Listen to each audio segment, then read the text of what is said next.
Hello and welcome to this first thoughts of Oxygen, episode 5 of series 10 of Doctor Who. Visually, looks great.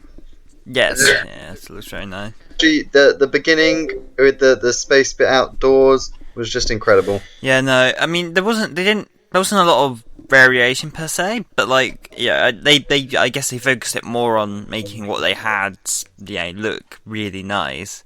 And it worked. It really worked for what they were trying to do. Kind of the space station again, like I said, looked really nice. I have to say the inside, well, it's kind of typically kind of space station-y. Yeah. Worked for the kind of claustrophobic kind of atmosphere it's trying to do. I have to say, I really liked the beginning of this episode. Yeah, really strong. Everything, especially when they first get out into the Doctor, and so they all get out into the spaceship itself, and they slowly trying to figure out what's happening. That's really effective. Especially when the dead guy starts coming towards them. So creepy. I'm so surprised they managed to get that on TV. That dead guy with the bulged eyes is horrible. He is disgusting. Really good villains. I love it. I love the idea. The dead people inside, but the suits are still coming for you. Awesome idea. Really, really good idea. And the whole premise about it, being a general kind of conspiracy and it all being about finance and money. It's really good. It reminded me of what a Tom Baker story would be like. It kind of, in the Philip Hinchcliffe era, it really felt like that. Yeah, I see that. Yeah, you see, I could just imagine Tom Baker in that kind of scenario, dead people in the suits and the suits coming for you. That was really good. I really love the scene where they're about to go out into the vacuum of space. And I was actually shouting at the TV oh my god, because we all knew Bill was gonna live, but in that moment I was oh my god, how the hell is she gonna get out of this one? No, just get the helmet. It was a really good tension scene. Even on second watches, it's a really good scene. It is so good. All the effects do that. One thing I didn't like about this episode, which is actually really my only complaint, is that I didn't really like the people on the ship, to be honest with you. Yeah, they didn't give them much. They weren't really developed, and they just all seemed kind of. You kind of understand about them being kind of fearful. The one I liked the most was the one who died right at the beginning. Yeah, no, that's true. That's true. That was sad, and then when you saw her at the end and her boyfriend or husband, that was really sad. Actually, no, I have the one complaint I have. Because it actually made me start to not like the episode, but now that the episode's over and I've had time after it, I still like it. I was really worried they were going to go on the route that everyone's still alive. Yeah, no, I thought that was going to happen. As soon as they killed Bill the second time, I loved it how she cried out "Mum" as she died. A really sad moment that was. That was really good. And if she does die in this season, I hope they do something along those lines as well. But yeah, I was oh my god, don't say that everybody else is alive, for Christ's sake, don't do this. Don't make it, enough a knock-knock. Because it's okay if you do it one story a season that everyone lives. Yeah. But, my god. It really actually took me out of the episode. I was for Christ's sake, you can't do scary and then have no one die. But no, loads of people died. Loads of the zombies looked scary, and it was great. I have to say, what determines that? Because the Doctor is just instantly able to get Bill out, but what determines when you're a zombie whether you're still alive or not? Oh, it was her suit didn't have enough power to give a lethal thing. He does say as he turns it back on. So it's and it made sense that Bill had the malfunctioning suit to start with, that would be the case. It made sense. Yeah. It did. So the big thing really is the Doctor's blind. Yeah, no, that was an interesting twist. That was intense. One nitpick about the episode with that is that he still managed to do everything.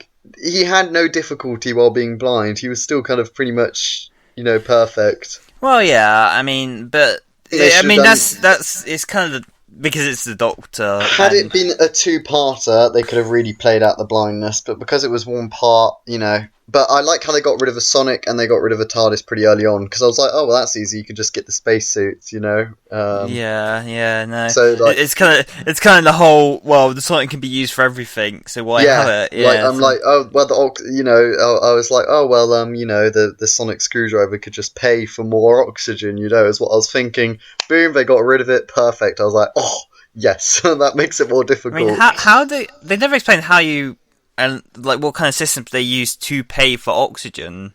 No, they don't. But obviously, I don't know actually. Yeah. But yeah, I mean, I love the way he got out of it. How they actually solved the problem. It didn't feel like it was a rubbish solution. It was really, really nicely built up. You know, if he should have specified that if one of them died, the entire spaceship blows up, because it kind of made it look like, oh, only if all of them died would the spaceship blow up. So then the zombies would be able to kill, you know, I three thought out it of was four. if even one of them died, it would just blow up. Yeah, I'm not. He didn't say like so specifically, but it was like he's hotwired our suits to it, so that when we die, it blows up. So it kind of they kind of always stated it like in the group sense rather than a singular sense. But that's just a nitpick. Um, yeah, really interesting. I like what they're doing with the blindness because it will really, uh, you know, makes next week's plot interesting. You know, a transcript which when you read you die, well, you kill yourself actually. That's really interesting because as the Doctor's blind, he can't read it, and you know, we Hmm. know that the Doctor would read it. Let's be honest, is too Yeah, too curious. Yeah. So Matt Lucas really liked him in this episode. I really like that scene in the TARDIS actually, whereas it's the fluid link. It's like in the Daleks, Yeah. No, I caught that. I caught that. Yeah, the and whole. he's like teaches you to trust me. That was so good. But I mean, like Matt Lucas at the end of the episode, where he's like, "Look at me," and like then shouts it. Like it was I really like that moment. And I mean, what always states that the companion has to be all, you know, jolly and friendly with the Doctor, you know? It's nice to have a bit of Well, a different. I mean, usually the thing that stays there is the fact that they want to travel with him. But of course, Yeah. Nardole isn't like Well, he's been he's there given for the different instructions, reasons. yeah. He's been Amy, given he's not even instructions. really sort of a companion as such. No. He's kind of like, I don't know, he's like a K9, really. Like, I wouldn't even K9 say did. that. He's just kind Yeah, of. but like K9, did he really want to travel, or did he just stick by his master's side? Hmm. He feels a bit more like a carer. Yeah. Well, he called him Mum in the first episode, but Yeah. no, I like Nardo, and I don't see anything wrong with him. I mean, I was seeing people who were saying he acted badly, but I mean that's bollocks, really. I mean, in No. that last scene, you know, just watch that last scene for example, and he nails that. And like even his like kind of awkward attempts to bring them to the TARDIS, you know, that Yeah, was. it worked. He wanted to get home. He had reason to be a coward. Oh, I love that moment though when the Doctor's like, where both Bill and Nardole want to go back to the TARDIS, and he turns around and he gives that speech. You know, really good speeches in this one. Really, you Mm. know, in people's top 10 Capaldi moments, there'll definitely be one of these moments in it. Oh, I really love the bit when he's on the chalkboard and they set up how deadly space is there. Really good. You know, Yeah, it was kind of good. already building it up. Yeah, and I love And of the course, moment that continuing to play on that whole thing that they mentioned in the first episode, where the Doctor just kind of goes completely off topic and yeah, doesn't that really was talk good. about what he's meant to talk about. Also, I liked how it wasn't Bill who asked the question. They just got someone else to ask the question. You know, it was nice. It was like, okay, yeah, there are actual other students in the uni. You know, sometimes they forget about other people. But I really love the shot where the Doctor's looking at a space, and it kind of reminds you of how the third Doctor must have felt when he was stuck on Earth. Hmm. I really did like that. I mean, it's kind of obvious that it's Missy in the vault. I mean, or the other master. Quite Um, possibly. Although, you know, I think that's kind of the obvious solution that we've got. I'm almost kind of expecting them to just kind of perhaps pull something completely out of left field, but if it was Missy, it would make sense. But it feels a little, I'd say, underwhelming if it was, considering all this build up. yeah, I mean, it's like we all knew that Missy was going to be there anyway. But I mean, maybe the reason why will be more interesting rather than who. But other small bits of the episode I liked I just like the idea of a suits being the bad guys, and like I like the little camera kind of opening and closing. Reminded me of Cal from Space Odyssey. Hmm. I'm sorry, I can't let you do that.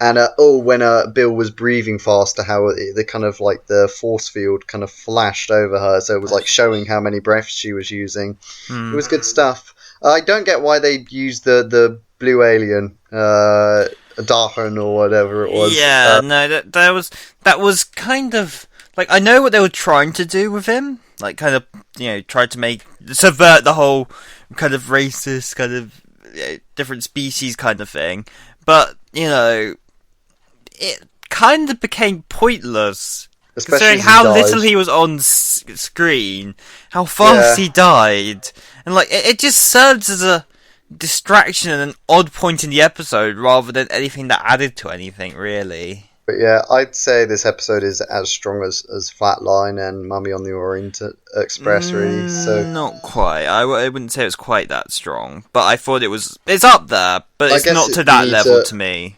let it mellow a bit and then rewatch. But I love the threat. I love no. My biggest question is those two ones floating in space who come down. Were they originally on the ship, or what? Were they sent over by that fake rescue ship? Yeah. I kind of. I don't know. I presume that they had to have been.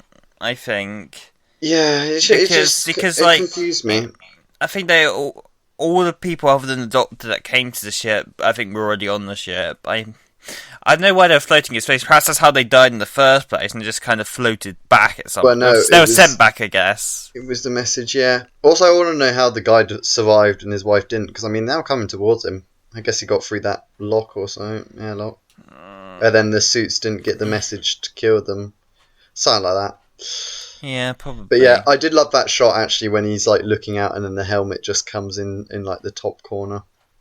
But yeah, overall really solid episode. I mean, back to kind of solid standards with only nitpicks for problems really. Um, Yeah, yeah, mostly yeah, but I mean, I'd say they kind of. Again, I don't think this is quite as good as its other work for me, but I still think it's a very strong episode. I still really enjoy it in general. it's definitely one I'll come back and watch more than Knock Knock. The problem Oh, of with course, twist that's the hardly problem saying much. with episodes is the twist. It kind of takes away from the episode, but like the Doctor going blind isn't like a massive twist that when you go back to it, it makes the It's still a episode. cool moment, regardless. It's a Like, cool moment. The problem is when you have a twist and the entire episode is just around that twist. That when you find out what the twist is, it just kind of makes the rest of the episode pretty pointless. mm, Which has happened a few times. But like episodes like Midnight and stuff like that, where even though you know what happens, they're still a great watch.